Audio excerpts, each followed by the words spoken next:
কল আপোনালোকক আজি মই মাতি আনিছোঁ। আপোনালোকে গম পায় যে যোৱা নিশা লোকসভাত ৱাকফ সংশোধনী 2024 যি বিল, এই বিল তেওঁলোকে পাছ কৰিছে। এই ৱাকফ সংশোধনী বিধেয়কখনৰ বিৰুদ্ধে আমি যাতে এই বিলখন তীব্ৰ বিৰোধিতা কৰিছোঁ। এই বিলখন আমি কোনো পদ্ধতিতে মানি নলওঁ। আজিও কৈছোঁ আমি মানি নলওঁ, আগলৈ কৈছোঁ আমি মানি নলওঁ। কাৰণ ৱাকফ সম্পত্তি হৈছে আমাৰ সম্পত্তি, বিশেষকৈ ধৰ্মীয় সংখ্যালঘুসকলৰ, মুছলমানসকলৰ সম্পত্তি। এই সম্পত্তিৰ ওপৰত কাৰো হস্তক্ষেপ আমি সদৌ অসম সংখ্যালঘু ছাত্ৰ ইউনিয়নে বিচৰা নাই, আৰু কোনো ধৰণৰ হস্তক্ষেপ আমি হ'বলৈ নিদিওঁ। কাৰণ আমাৰ পূৰ্বজসকলে আজি সংখ্যালঘু জনগোষ্ঠীটো, বিশেষকৈ ধৰ্মীয় সংখ্যালঘু মুছলমানসকল সকলো ক্ষেত্ৰতে নিৰ্যাতিত হৈছে, নিপীড়িত হৈছে। উন্নয়নৰ ক্ষেত্ৰত পিছপৰা, শৈক্ষিক ক্ষেত্ৰত পিছপৰা। এই পিছপৰা জনগোষ্ঠীটোক অৰ্থনৈতিকভাৱে আগুৱাই যাবৰ কাৰণে, এই পিছপৰা জনগোষ্ঠী যে আগুৱাই যায় তাৰ কাৰণে আমাৰ পূৰ্বজসকলে, মুছলমান ব্যক্তিসকলে আল্লাহৰ নামত তেওঁলোকৰ যি সম্পত্তি আছিল সেই সম্পত্তিখিনি দান কৰিছে, আৰু এইখিনি ৱাকফ বৰ্ডৰ আণ্ডাৰত এই সম্পত্তিৰ জৰিয়তে লাখ লাখ দৰিদ্ৰ মানুহৰ, লাখ লাখ মানুহৰ উপকাৰ হৈ আছে। আজি সমগ্ৰ ভাৰতবৰ্ষতে আজি বহু মানুহৰ মূৰৰ ওপৰত এই ৱাকফ সম্পত্তিয়ে ছাদ দিছে, তেওঁলোকক জীয়াই থকাৰ এটা অধিকাৰ দিছে, তেওঁলোকক আগবাঢ়ি যোৱাৰ অধিকাৰ দিছে। তেনে ক্ষেত্ৰত ভাৰত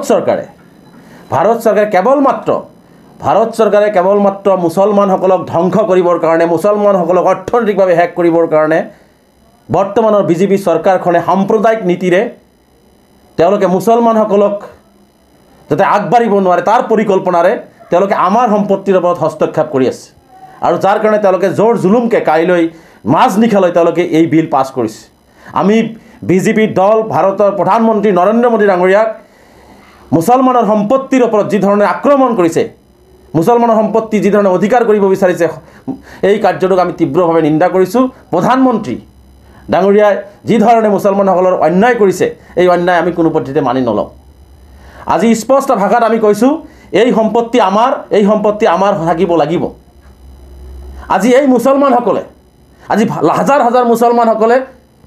আজি স্বাধীনতা আন্দোলন নিজৰ জীৱন দিছে। আজি জিন্নাৰ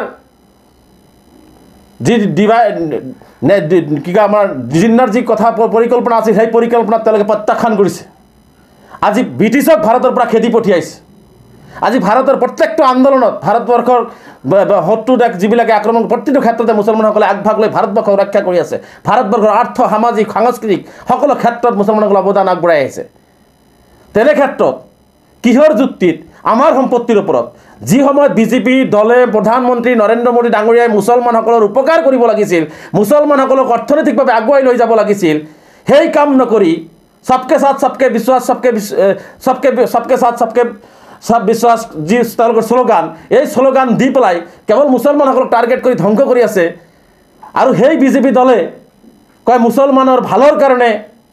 এই ৱাকফ সংশোধনী বিল তেওঁলোকে আনিব বিচাৰিছে। এইটো সম্পূৰ্ণ মিছা আৰু ভুৱা। বিজেপি দলে, প্ৰধানমন্ত্ৰী নৰেন্দ্ৰ মোদী ডাঙৰীয়াৰ বিজেপি দলে, চৰকাৰে মুছলমানৰ সম্পত্তি দখল কৰিবৰ কাৰণে এই বিল অনা হৈছে। গতিকে এই বিল এই বিলৰ জৰিয়তে যি মুছলমানৰ ওপৰত সম্পত্তিৰ দখল দিব বিচাৰিছে, এইটো আমি কেতিয়াও দখল হ'বলৈ নিদিওঁ। মই স্পষ্টকৈ কৈছোঁ, যোৱাকালি 2 তাৰিখ ভাৰতবৰ্ষৰ মুছলমানৰ কাৰণে কলা দিন। ভাৰতবৰ্ষৰ মুছলমানৰ কাৰণে কলা দিন। মুছলমানসকলক যোৱাকালি গণতন্ত্ৰক হত্যা কৰা হৈছে। সংবিধানৰ যি ছেকুলাৰিজিম, সংবিধানৰ যি ধৰ্মনিৰপেক্ষতা, কালি সংবিধানৰ ধৰ্মনিৰপেক্ষতাক তেওঁলোকে শেষ কৰি পেলাইছে।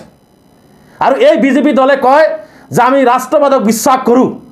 আমি ৰাষ্ট্ৰবাদৰ জৰিয়তে সকলোকে আগুৱাই লৈ যোৱাৰ চিন্তা কৰোঁ। বিজেপি দলৰ ৰাষ্ট্ৰবাদ হৈছে, প্ৰধানমন্ত্ৰী নৰেন্দ্ৰ মোদী ডাঙৰীয়াৰ ৰাষ্ট্ৰবাদ হৈছে মুছলমানক নিক্ষেপ কৰা,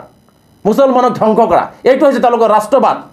তেনেকুৱা ৰাষ্ট্ৰবাদৰ জৰিয়তে দেশ কেতিয়াও আগুৱাই নাযায়, এই কথাটো প্ৰধানমন্ত্ৰী নৰেন্দ্ৰ মোদী ডাঙৰীয়াই জনা উচিত। গতিকে আমি স্পষ্টকৈ কৈছোঁ, যি মুছলমানে আজি পাকিস্তান বিভাজনৰ সময়ত পাকিস্তানক প্ৰত্যাখ্যান কৰিলে, এই দেশত থাকি গ'ল, এই দেশত থাকি নিজৰে কিছু সম্পত্তি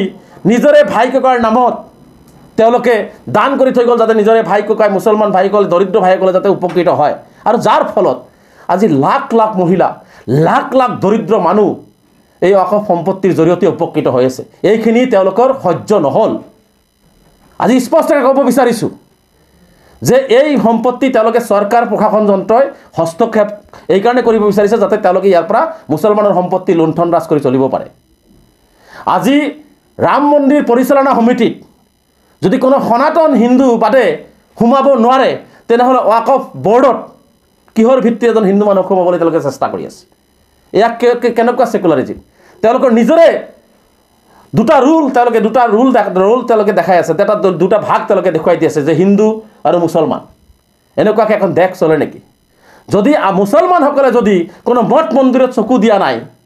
কোনো মঠ মন্দিৰৰ সম্পত্তিত যদি তেওঁলোকে আগবাঢ়ি যোৱা নাই দখল কৰা নাই বিচৰা নাই তেনে ক্ষেত্ৰত মুছলমানৰ সম্পত্তি মুছলমানে দান কৰিছে মুছলমানৰ উন্নতিৰ কাৰণে সেই মুছলমানৰ সম্পত্তিৰ ওপৰত নজৰ কিহৰ ইয়াৰ ৰহস্য কি গতিকে আমি স্পষ্টভাৱে এই বিলখনক আমি ৰিজেক্ট কৰিছোঁ আমি ইয়াৰ অপ'জ কৰিছোঁ এই বিল আমি কোনো পদ্ধতিতে মানি নলওঁ মই স্পষ্টকৈ আকৌ কৈছোঁ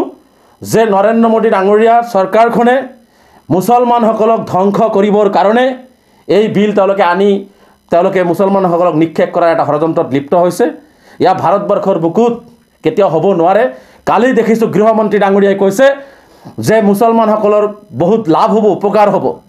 যি গৃহমন্ত্ৰীৰ নেতৃত্বত যি প্ৰধানমন্ত্ৰীৰ নেতৃত্বত এইখন ভাৰতবৰ্ষৰ মাদ্ৰাছাৰ ওপৰত বলডোজাৰ চলায় আৰু তেওঁলোকে মুছলমান প্ৰীতিৰ কথা কোৱাটো এটা হাস্যকৰ গছত গৰু উঠা কথা যি মুছলমানসকলৰ সম্পত্তি তেওঁলোকে কাঢ়ি ল'ব বিচাৰিছে মুছলমানৰ সম্পত্তি মুছলমানে দান কৰা সম্পত্তি কাঢ়ি ল'ব বিচাৰিছে যিসকলক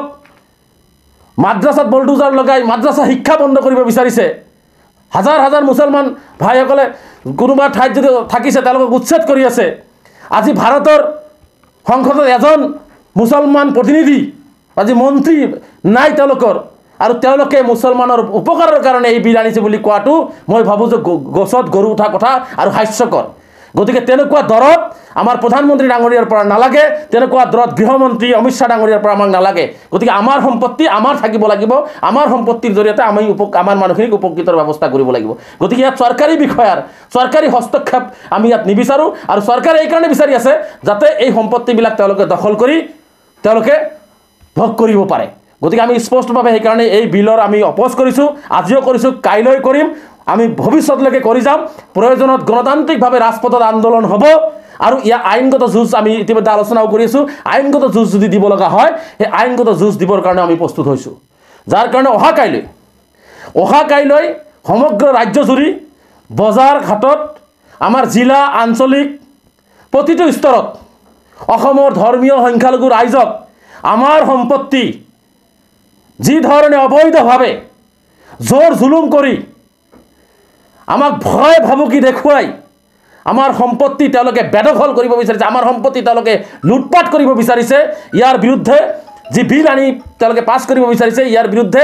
এই বিলখন আমি কাইলৈ ৰাজ্যৰ বিভিন্ন স্তৰত ধৰ্মীয় সংখ্যালঘুসকলৰ বিভিন্ন স্তৰত প্ৰয়োজনত প্ৰতিজন সংখ্যালঘু ৰাইজে এই বিলখন নিজৰ ঘৰতেই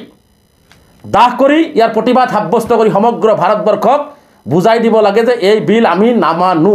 আৰু সেইকাৰণে আমি কালি ৰাজ্যজুৰি এই বিল মুখত কলা কাপোৰ বান্ধি আমি এই ৰাজ্যজুৰি এই বিল আমি দাহ কৰিম আৰু অহা 9 তাৰিখেও গুৱাহাটীতো ইয়াৰ ব্যাপক প্ৰতিবাদ আমি সাব্যস্ত কৰিম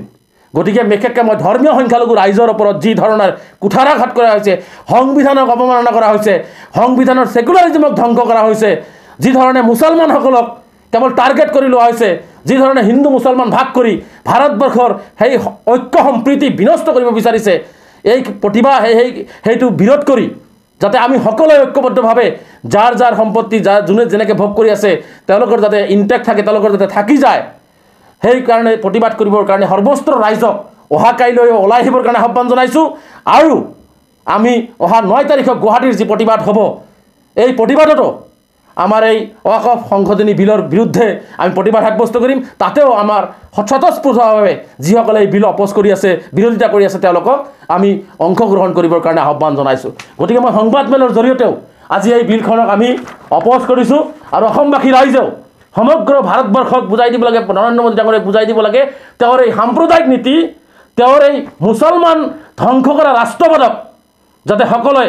একেমুখে ওলাই আহি বিৰোধ কৰি আমি এই ভাৰতবৰ্ষক যাতে ঐক্যবদ্ধতাৰে ৰাখিব পাৰোঁ, তাৰ কাৰণে সকলোকে ওলাই আহিবৰ কাৰণে, মাৰবান্ধি ওলাই আহিবৰ কাৰণে আৰু বিলৰ অপোজ কৰিবৰ কাৰণে, প্ৰতিবাদ সাব্যস্ত কৰিবৰ কাৰণে আহ্বান জনাইছোঁ। গতিকে আমি সংবাদমেলৰ জৰিয়তেও আজি প্ৰতিবাদ সাব্যস্ত কৰিছোঁ